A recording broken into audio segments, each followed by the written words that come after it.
النهاردة قررت ان انا اعمل معاكم احلى سويس رول. ممكن تجربوه باحلى طريقة واسهل طريقة. يعني بصوا هتعملوه باقل تكلفة وطعم جميل وشكل كمان يفتح النفس. شايفين شكله وطعمته؟ مش عايزة اقول لكم يعني طعمه مش هيجي حاجة في شكله الجميل اللي يشهي قدامكم ده.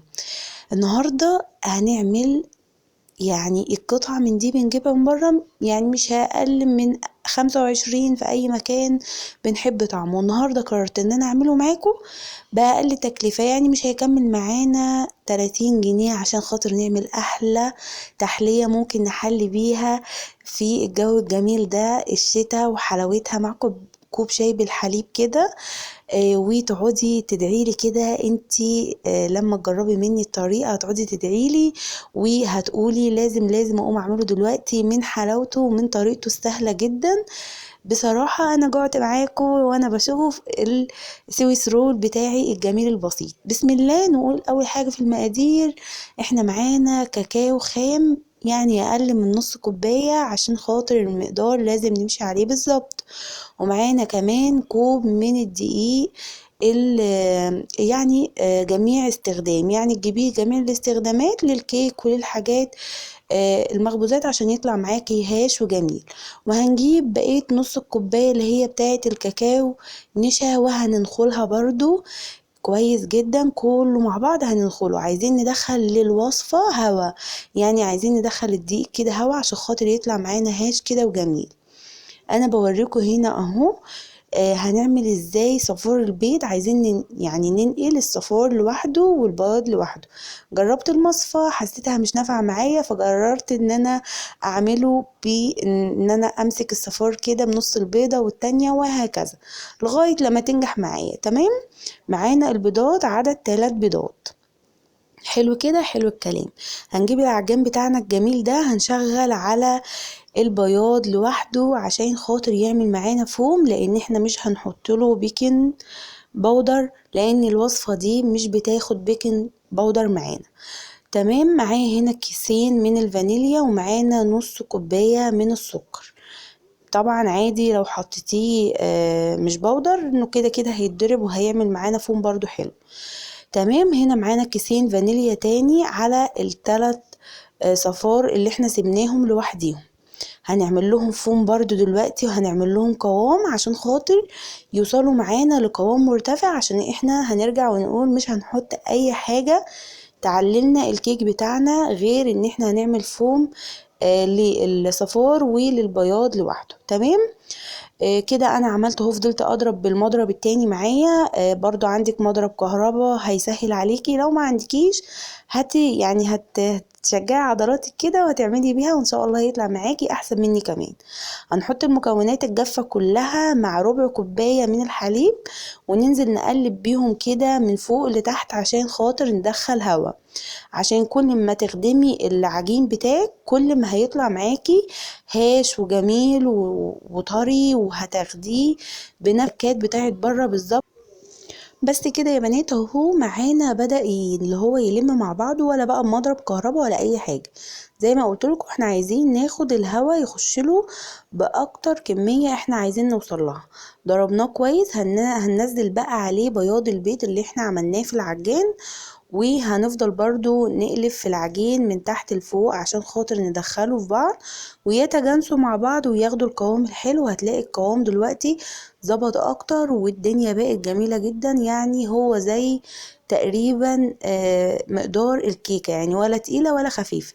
جبت الصينية مقاس 30 في 40، حطيت عليها ورق الزبدة، نزلت بكل الصوص اللي معايا بتاع الكيك، وبدأت ان انا يعني انزل كده بالسباتولا وهحرك الصينية كده، يعني تحريك بسيط عشان اسويه كله. والفرن هيبقى معانا على درجة حرارة 180 ومش هيكمل معانا بالظبط 15 دقيقة، وهتطلعيه هتلاقيه مستوي تماما. وهوريهولكوا دلوقتي برضو اول ما يطلع من الفرن هوريهولكوا يعني استوى ازاي ووصل لمرحلة ازاي. لان احنا حطينا كمان، بصوا الحاجة الوحيدة اللي مش هنقدر ان احنا نستغنى عن ورق الزبدة فيها الوصفة دي، لان هي بتبقى رقيقة جدا واحنا مش ضامنين هتطلع معانا او لا. تمام.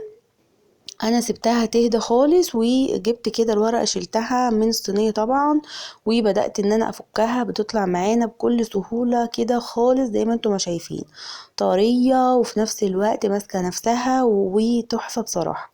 جبت ورقة زبدة بقى، دي اللي هتعاني معانا طول الفترة بتاعت ايه الوصفة بتاعتنا. ليه؟ لان احنا هنبرمه عشان ياخد الوضع المبروم. ان احنا هنبرمها وهنقعدها في التلاجة من بالليل لغاية الصبح عشان خاطر نعمل بنفس الطريقة اللي احنا بناكله بيها وهي جاهزة. هلفها وهقفلها من الجناب وهدخلها هتبات معايا للصبح. كده طلعت. انا معايا هنا المقدار كوب من الكريم الشانتيه ونص كوباية من السكر البودر ومعايا الحليب، وهنحط كل ده في العجان ياخد معانا القوام بتاع الكريم الشانتيه. اللي انت ما تكتريش في السوائل، احنا بناخد نص كوباية على الكوباية ونص السكر بالكريمة، وهناخد القوام اللي هو يكون ولا خفيف ولا تقيل، يعني تقلبي البولة كده يبقى معانا مظبوط. تمام. وهنفتحه بقى كده عشان خاطر نحشيه. طبعا انت حابه تحشيه الكريم الشانتيه تحطي عليه كاكاو، تمام. مش حابه عايزاه ابيض براحتك. عايزه تحطي بصوص الكراميل، اعملي اللي انت عايزاه، ده على حسب الاختيار. هو بيبقى بكذا نكهات زي ما احنا ما بنشوفه. يعني في اللي بيحب ابيض، وفي اللي بيحب شوكليت مع شوكليت، يعني اللي انت حباه. وفي اللي بيحب ياكل شوكليت مع ايه، مع ابيض زي ما انا عامله كده لان احنا بنحبه كده. تمام. حطيت كل الكريمه كده اللي معايا، قسمتها على نصين، وجبت كده ده كان عندي صوص من الشوكولاته كنت عاملاه. حبيت ان انا احطه كده في النص بس يدي معايا يعني طعم مش اكتر. جبته كده قلت بقى ايه ابرمه كده والفه واسيبه بالظبط يعني ربع ساعة كده في التلاجة يمسك نفسه، عشان لما ازوقه يبقى برضو واخد وضعه. ولما اجي اقطعه، ده بيفرق في التقطيع، احنا بنريحه عشان لما نيجي نقطعه يبقى كويس معانا. كده انا برمته وهدخله التلاجة بالظبط ربع ساعة وهطلعه ازوقه معاكم. كده انا جبته تاني.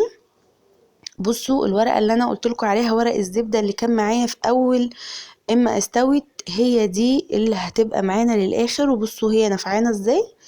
هنجيب بقى بقية الكريمة دلوقتي، بس بظبطه عشان خاطر املكه. بقية الكريمة عادي جدا هنحطها بطريقة عشوائية، مش شرط ان احنا هنظبطها.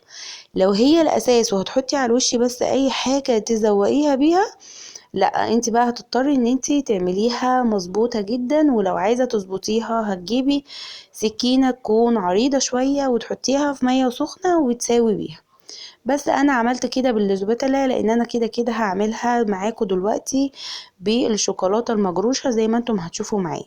كده انا غطيتها بوريها لكم من كل الجوانب عشان خاطر تشوفوها. ودلوقتي بدأت ان انا كان عندي شوكليت كده خام بشرته بسيط جدا عشان خاطر يدي معايا البشرة الجميلة دي. وبدأت ان انا احط كده عليه من الوش وهحط عليه من الجناب. اقل التكلفة بحاجات كتير عندك في البيت استخدمناها بكوباية دقيق، مش هيعملك اكتر من ان انتي هتبقي مبسوطة جدا جدا وهتبسطي اولادك جدا جدا. بس الحلويات عايزة بس ان انتي تبقى عندك كده ايه صبر وروح جميلة وتزوقي بطريقتك الحلوة اللي هتطلع ان شاء الله احسن مني بكتير وانا متأكدة.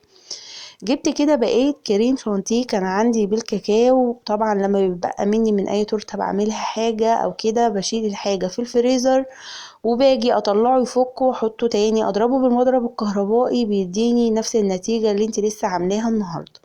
وده انا حبيت ان انا استخدمه معاكم في نفس الفيديو عشان اعرفك لما يبقى منك اي حاجه ما تتخلصيش منها او تقولي دي ملهاش لازمه، هتنفعك في اي حاجه بسيطه محتاجه منها. لو لحاجة بسيطة تعملها منها حتى ديكور. عملت الوردات دي بالكيس الحلواني اللي معايا وشكلت كده واداني الشكل اللطيف ده في الاخر. وعايزة اقول لكم ان كل اللي ضاقوا عجبه جدا، وطريقة سهلة وبسيطة ويا رب تعجبكم. اسيبكم كده بقى معايا كده شوية وانتوا بتتفرجوا على منظره عشان تجوعوا زي ما انا جعت دلوقتي معاكم تاني.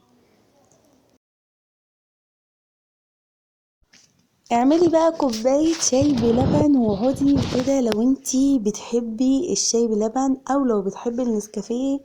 ويا سلام بقى لو عملتي كمان كوباية قهوة كده باللبن. يعني العشاق الحاجات السخنة يجوا بقى كده يزقروا معانا مع نوع السويسرول ده الجميل اللي انتوا هتاكلوا صوابعكم وراه. بجد جربوه ان شاء الله مش هتندموا. حاجة بسيطة جدا بأقل التكلفة، حاجات كلها من بيتنا. انا قلت بقى ايه كده، اقول لكم على افكار كده تشربوا ايه جنبها، لان انا عارفة ان في ناس بتحب الشاي بلبن جدا، زي طبعا انا بحب الشاي بلبن جدا وعايزاكم كلكم تشربوا شاي بلبن. ولو انت مش بتحبي الشاي بقى كوباية قهوة بتاعتك، كوباية النسكافيه. ولو انت بقى بتحبي العصاير، في ناس بتميل ان هي تشرب عصير جنب الحاجة الحلوة اللي هي بتفضلها. السويسرور ده هيعجبكم جدا ان شاء الله، يا رب يعجبكم. يا رب النهاردة تكون وصفتي بسيطة على قلبكم وتكون سهلة، واكون انا قدرت افيدكم لو بحاجة بسيطة. باي باي.